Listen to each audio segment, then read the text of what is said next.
একবার ভেবে দেখুন, আপনি এমন এক জায়গায় আছেন যেটি সমুদ্রপৃষ্ঠ থেকে প্রায় 2000 ফুট উঁচুতে, এবং এখানে বসবাসকারীরা বাংলাদেশের বিভিন্ন প্রান্ত থেকে আগত পর্যটকদের বাঙালি বলে আখ্যায়িত করে। তাহলে এখানে যারা বসবাস করে তারা কি বাঙালি নয়? এখানে যারা যুগের পর যুগ বসবাস করে তারা পাহাড়ি। আজকে আমরা ঘুরে দেখব জনপ্রিয় একটি পাহাড়ি এলাকা সাজেক। সাজেক বা সাজেক উপত্যকা বাংলাদেশের রাঙ্গামাটি জেলার বাঘাইছড়ি উপজেলার অন্তর্গত সাজেক ইউনিয়নের একটি বিখ্যাত পর্যটন স্থল। বাংলাদেশের যে প্রান্ত থেকে আপনি সাজেকের উদ্দেশ্যে যাত্রা করুন, আপনাকে অবশ্যই বাঘাইহাট জোনে উপস্থিত হতে হবে।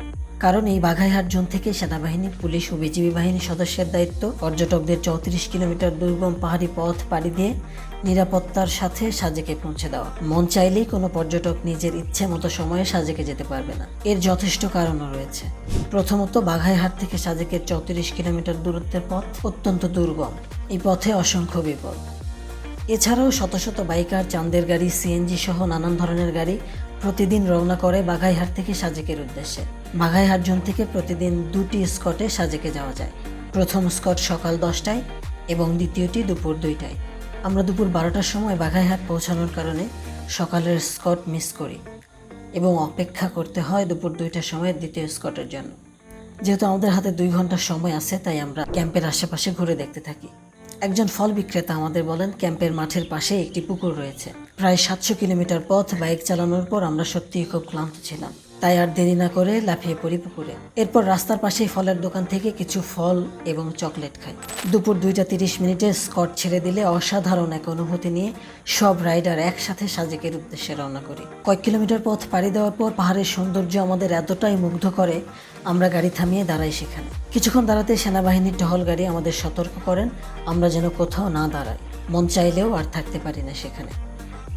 বাইক স্টার্ট করে চলতে থাকি সাজেকের উদ্দেশ্যে। এই সম্পূর্ণ 34 কিলোমিটার পথ পাহাড় কেটে তৈরি করা।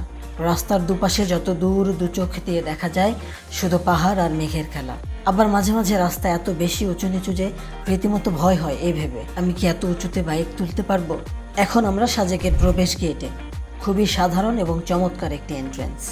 দুপাশে পাহাড়ের গা ঘেঁষে বেশ কিছু রিসর্ট এবং কটেজ। একটু সামনে যেতে চোখে পড়ল দুজন পাহাড়ি পাহাড় ধসের মাটি সরানোর কাজে ব্যস্ত। সাজেকে পৌঁছে আমরা রুম খোঁজাখুঁজি নিয়ে ব্যস্ত হয়ে পড়ি। অনেকগুলো রিসর্ট এবং কটেজ দেখার পর একটি রিসর্টে রুম ভাড়া করি। সাজেকে রয়েছে মেঘপুঞ্জি, সাম্পারিতে থাকলে মনে হবে দার্জিলিংয়ে আছি। মেঘপল্লী, লারং, খাসরাং হিল, ছাউনি কুঠির, মেঘমাচানের মতো বেশ কিছু জনপ্রিয় রিসর্ট।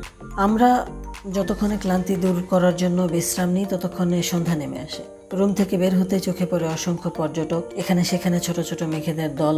রাস্তার পাশে সব রেস্তোরাঁয় ব্যাম্বো চিকেন ও ব্যাম্বো বিরিয়ানি বানানোর উনুনের ধোঁয়া। আর হঠাৎ চোখ আটকায় চিম্বাল রেস্টুরেন্টের সামনে বাপ্পিদার গলায় ভেসে আসা গানের সুরে। কোনো দ্বিধা ছাড়াই মেতে উঠি গানের আড্ডায়।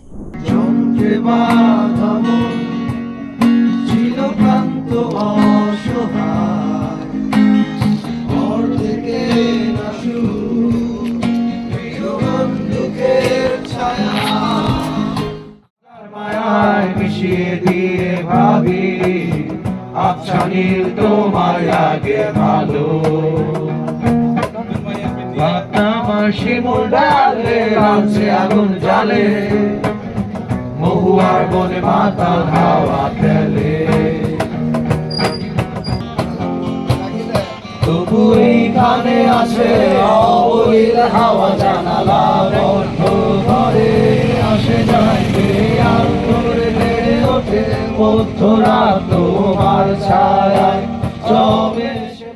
অনেকটা সময় কেটে যায় গানে গানে। ততক্ষণে ক্ষুধা জানান দিচ্ছে সময় এখন কোথাও গিয়ে রাতের খাবারের ব্যবস্থা করা। সকাল 10টায় নাস্তা করে রওনা করি কংলাক পাহাড়ে। সাজেক থেকে 2.5 থেকে 3 কিলোমিটার দূরত্বে এই পাহাড়ের সর্বোচ্চ উঁচু স্থানের নাম কংলাক। কংলাকের সাজেকের মাঝামাঝি গ্রামটির নাম রুইলুইপাড়া। এখানকার বিল্ডিং এবং আর্কিটেকচারগুলো আমাদের দেশের সাধারণ সব বাড়ির চেয়ে আলাদা, অত্যন্ত আকর্ষণীয় বটে। একটু সামনে যেতেই চোখে পড়ে গেল আই লাভ সাজেক লেখা জায়গাটি, যেখানে পর্যটকরা দাঁড়িয়ে ফটো সেশন করেন। রুইলুইপাড়া এবং লুসাই গ্রাম ঘুরে দেখি আমরা। এরপর কিছুক্ষণ বিশ্রাম নিয়ে সাজেক থেকে বেশ কিছু নিচে যে গ্রামগুলো দেখা যায় সেদিকে রওনা করি। সেখানে গিয়ে কিছু পাহাড়িদের সাথে কথা বলার সুযোগ হয়, অনেকটা সময় আড্ডা দেই পাহাড়িদের সাথে। ততক্ষণে বেলা গড়িয়ে ভর দুপুর, খেতে হবে দুপুরের খাবার। আমরা চলে যাই জনপ্রিয় একটি খাবার হোটেল মারুয়াটিতে। এখানকার সব রেস্তোরাঁগুলোতে খাবার পাওয়া যায় প্যাকেজ সিস্টেমে। আমরা যখন পাহাড়ি গ্রামগুলো থেকে ফিরে আসলাম, তখন সাজেক ট্যুরের সবচেয়ে ইন্টারেস্টিং ব্যাপারটা ঘটলো আমাদের সাথে। আরিফ একবার বলে উঠলো, ভাই লন ঝর্ণায় যাই। আমাদের রিয়াকশন ছিল, সিরিয়াসলি যাবা? মজা করিও না আরিফ। আরিফ আমাদের এক্সাইটমেন্ট দেখে আর না করতে পারে না। ও আচ্ছা, আপনাদের মনে হতেই পারে আরিফ আবার কে। গল্পের মাঝে হঠাৎই একটা নতুন ক্যারেক্টার। আরিফের গল্পটা ঝর্ণায় যেতে যেতে শোনাবো আপনাদের। আমি, সাব্বির, আরিফ, নাফিস ভাই সহ আমরা 5 জন রওনা করি ঝর্ণার উদ্দেশ্যে। প্রথমে খুব সহজ মনে করলেও ঝর্ণার পথ আস্তে আস্তে বিপজ্জনক হয়ে উঠছিল আমাদের জন্য। মোবাইল ফোনের ক্যামেরা চালু করে ঝর্ণার দিকে দৌড়াচ্ছে আরিফ। আমরা যে রিসোর্টের রুম ভাড়া নিয়েছি, সেই রিসোর্টের সবকিছু ম্যানেজমেন্ট করে আরিফ। প্রথম দিন থেকে আরিফ আমাদের সুন্দরভাবে এবং এত স্মার্টলি ওয়েলকাম করে যে আমরা সবকিছুতে ওর উপর নির্ভরশীল হয়ে উঠি। যখন প্রথম আরিফের সাথে কথা বলি রুম ভাড়ার ব্যাপারে, তখন ও ক্রিকেট খেলছিল সেনাবাহিনীর কিছু সদস্যের সাথে। সেই প্রথম আলাপ আরিফের সাথে। ফিরে এসেছি অসাধারণ সব মুহূর্ত স্মৃতি করে নিয়ে, যা আরিফের সাথে পরিচয় না হলে হয়তো সম্ভব হতো না। সাজেকে গিয়ে আরো 2 জন মানুষের সাথে পরিচয় হয়, মুন্না ভাই এবং নাফিস ভাই। মুন্না ভাইয়ের স্টেশনারি আইটেমস এর ব্যবসা সাজেকে, আর নাফিস ভাই হচ্ছে একজন ট্যুরিস্ট যিনি সাজেকে গিয়েছেন অসংখ্যবার। সাজেকে অনেকের কাছেই চেনা মুখ তিনি। মনে হচ্ছিল আমি আমার কমফোর্ট জোনে আমারই আত্মার সব বন্ধু বান্ধবের সাথে সাজেকে অসাধারণ মুহূর্ত পার করছি। আরিফ ও মুন্না ভাই, আমরা সত্যিই কৃতজ্ঞ আপনাদের কাছে পেয়ে। প্রায় 30 থেকে 40 মিনিট পাহাড়ের গা বেয়ে রীতিমতো হাঁপাতে হাঁপাতে নিচে নামার পর আমরা পৌঁছে যাই কংলাক ঝর্ণায়। যে যার মতো লাফিয়ে পড়ি ঝর্ণার পানিতে। একসময় ঝর্ণার পানিতে ছোট ছোট অসংখ্য মাছ দেখতে পাই। কি অদ্ভুত ব্যাপার! ঝর্ণাতে কখনো মাছ দেখেছেন আপনি? বারবার কেন জানি মনে হচ্ছিল যদি একটা ধরতে পারতাম। বেশ কিছুক্ষণ চেষ্টা করার পর একটা মাছ ধরে ফেলি। কিছুক্ষণ সময় হাতে রাখার পর আবার ছেড়ে দিই ঝর্ণার পানিতে। প্রায় 1 থেকে 1.5 ঘন্টা সময় পার হয়ে যায় ঝর্ণায়। আমরা সিদ্ধান্ত নিই এবার ফিরতে হবে, অন্যথায় একটু দেরি করে রওনা করলে অন্ধকার নেমে আসবে। তাই আর দেরি না করে সন্ধ্যা হওয়ার আগেই ঝর্ণা থেকে ফিরে আসি। ততক্ষণে বিকেল গড়িয়ে যায়। হেলিপ্যাডে যাওয়ার জন্য এই সময়টাই সবচেয়ে উপযোগী। হেলিপ্যাডে গিয়ে কিছু ড্রোন ফুটেজ নেওয়ার চেষ্টা করি। সাজেকে অবস্থিত মসজিদটির দিকে নজর কাটতে বাধ্য। বিশাল এক পাহাড়ের চূড়াতে দৃষ্টিনন্দন একটি মসজিদ, যেখানে দাঁড়িয়ে যেদিকে 2 চোখ যায় আল্লাহ তাআলার অপরূপ সৃষ্টি পাহাড় ছাড়া আর কিছুই দেখা যায় না। অবাক দৃষ্টিতে ঠায় দাঁড়িয়ে থাকতে থাকতে মাগরিবের আজান শুরু করেন সাজেক ভ্যালি মসজিদের মুয়াজ্জিন।